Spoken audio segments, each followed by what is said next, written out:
What's up, Blue Tank Clan? Aerosol TCG here, bringing you a competitive Marincess deck profile post-Eternity Code.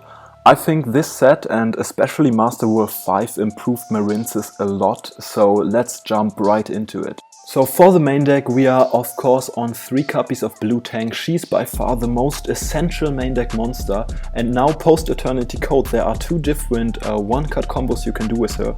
If you want to see all the 1, 2, 3-card combos and OTK combos, then yeah, subscribe to my channel for more Marincess content. Next we are on 3 Seahorse. Same as Blue Tank, she's a 1-card Link 4. You can use her as an extender. The only thing that I don't like about her is her level, because as of right now you can't use her to build disruptions. 3 Marincess Pascalus.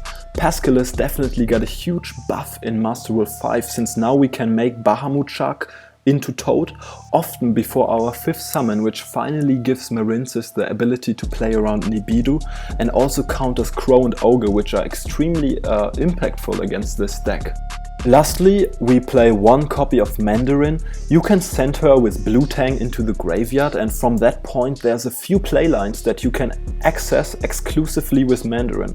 I'm aware that other people are playing more copies of her, but I think that's incorrect, because now after Eternity Code you can easily recycle Mandarin with Great Bubble Reef. Also, she doesn't help you to play through Imperm and Crow, and you can't build disruptions with Mandarin.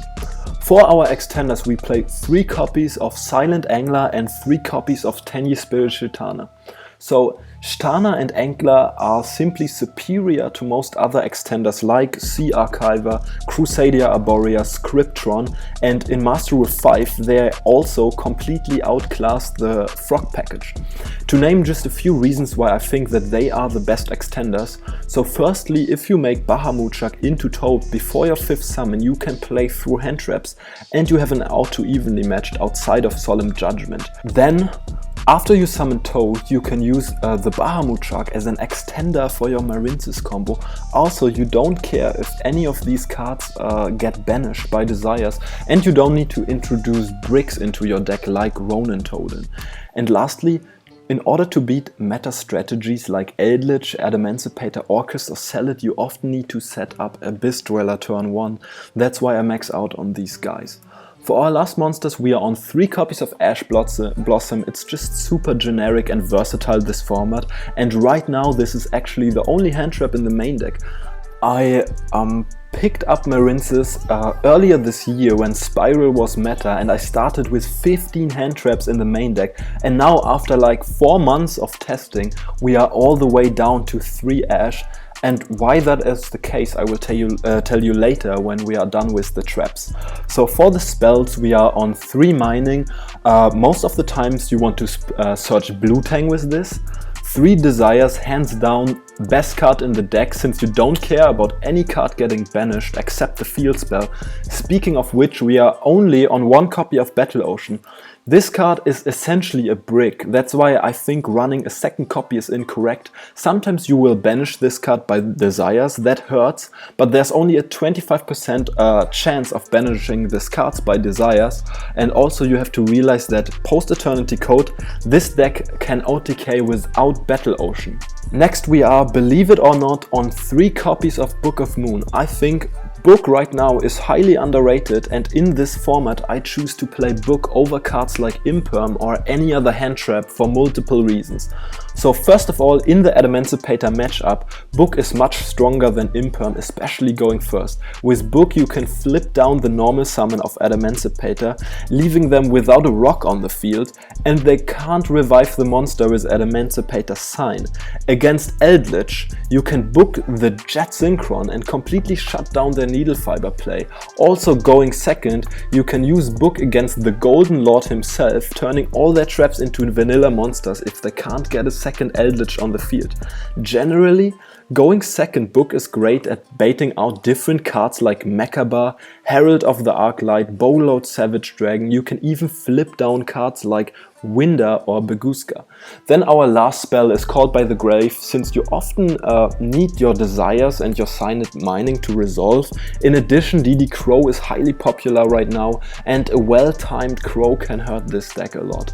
So for the traps, we are on 3 waves. This card is insane, and I feel if Marincess had a linked monster that could search this card, we would probably see more people topping with this deck. Then we play 3 Judgment. And for the last card in our main deck, we are on 2 copies of Dynamishes. This card is probably the most versatile trap card right now in the game. It can remove monsters from play, also gets rid of floodgates like Summon Limit, There Can Only Be One, or Mystic Mine. All 3 of them shut down this deck completely. Also Dynamishes has great synergy with Wave, since it can special summon itself when Wave or any other trap card was activated, and then it's a water extender on the field. So you see, I play a lot of cards that are impactful going first. The philosophy behind that is, if I win the dice roll, cards like Judgment, Dynamishes and Book often win me the first game. Additionally, they are also great if I face a going second strategy or another control deck. But if I happen to lose the dice roll and I'm forced to go second against a potent combo deck like Emancipator or Dragon Link, I probably lose anyway, because even if I had an Imperm or a Crow in my hand, 2020 combo decks like Emancipator are highly capable of playing through multiple hand traps. That is basically my reasoning behind main decking Judgment, Book and Dynamishes over hand traps. So for our extra, we are still on 2 Blue Slugs and 1 Sea Angel for the Link 1s. There's unfortunately no space anymore for 3 Blue Slugs. For our Links 2, we are on 2 Coral Anemones, then also 1 Crystal Heart for protection. Then we play 1 Marbled Rock. What I really like about Marbled Rock is specifically in Master World 5. You can use Wave to make Bahamut Shark unaffected by card effects, so that the only way your opponent can kill Bahamut Shark is to attack over him, but Marbled Rock can negate attacks. That's basically how you can guarantee that your Bahamut Shark resolves a second time. So then 1 great Bubble Reef. I remember when she got announced, lots of people thought she's terrible, but the longer you play this deck, the more you understand how good she is. And also now with Splash Mage being TCG legal, you can make her with only Seahorse or Blue Tang. 1 Wonderheart. Even with Code Talker, with the Code Talker package, I still play her, because now with Splash Mage, as I said, Seahorse and Blue Tang are 1-card Wonderheart combos. Speaking of which, here's the newest gang member from Eternity Code, Splash Mage. I might consider her the best support card we got in 2020 so far. So with Splash Mage we can now make 1-card Link 4 combos. Not only that, she also sets up most of our Access Code Talker OTKs. Next we are on Transcode and Access Code. I'm going to upload some spicy OTK setups with both of them later this week. A really cool thing about Transcode Talker is he doesn't only link climb into Access Code Talker, he can also revive any of your Marincess Link 3 or lower monsters like Crystal Heart, Anemone or Marbled Rock, which can sometimes lead to a +3 or +4. But you always need to remember that you can't use the Code Talker package if you used Blue Slug or Anemone's effect prior, because then you are locked into water monsters. And now the most important cards of our extra deck: Bahamut Shark, Toad and Dweller. Dweller is probably the most played rank 4 in the history of Yu-Gi-Oh! And I'm really happy to see that he's a water monster that we can really easily access after using Coral Anemone.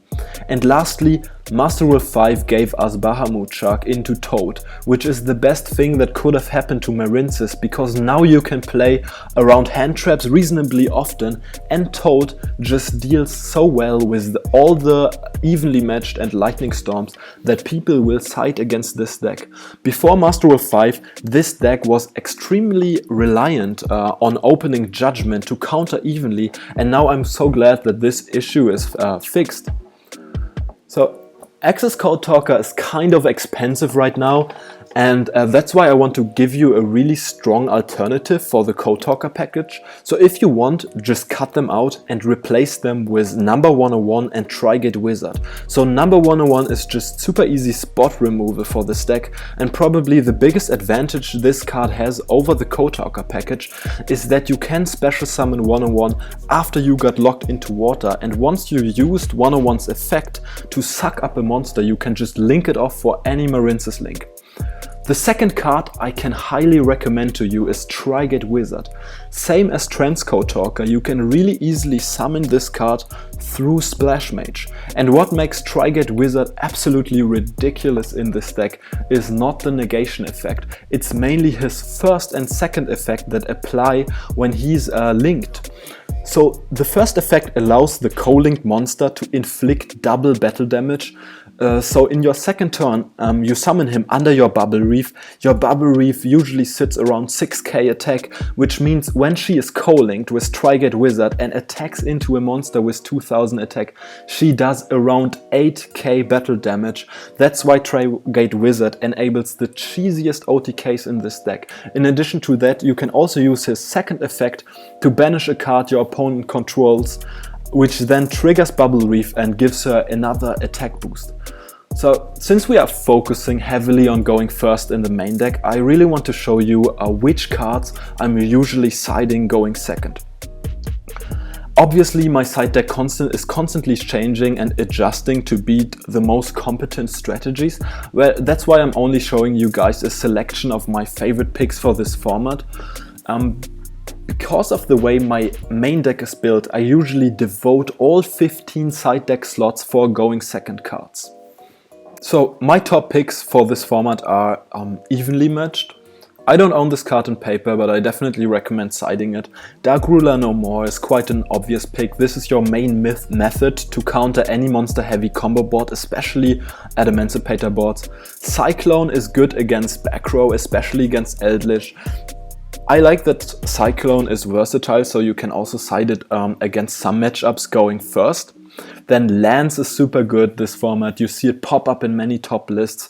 I also like Droll because it can be useful against Emancipator, Dino, Dragonlink, and it can be a complete blowout against rogue decks like Pendulum and Mermaid. Gizmek Uka, Festive Fox of Fecundity, plus the Barrier Stature. So the whole purpose of this card is countering Needle Fiber.dex. A cool thing about Gizmek Uka in Marincess especially is that once the barrier statue is in the game, we can revive it with Coral Anemone, and if we side it in going first, we can protect the statue with Marbled Rock and Wave. DD Crow is really nice right now because it covers such a wide range of deck. Then Imperm is the most generic hand trap after Ash. I like siding Imperm especially in diverse formats, since this card has utility against almost any strategy. Nibiru is starting to feel a little stronger again, especially against Synchro Eldritch combos. So if you want to cite another option for going first, I recommend Summon Limit against combo, but this card can also turn quickly against you, so be aware. So that's it for now. Thank you guys for watching. I would really appreciate some feedback because deck building is a never-ending process. Within the next weeks I plan to upload some combo videos and test hands. If you are interested in that, then subscribe to my channel. Yeah, ciao.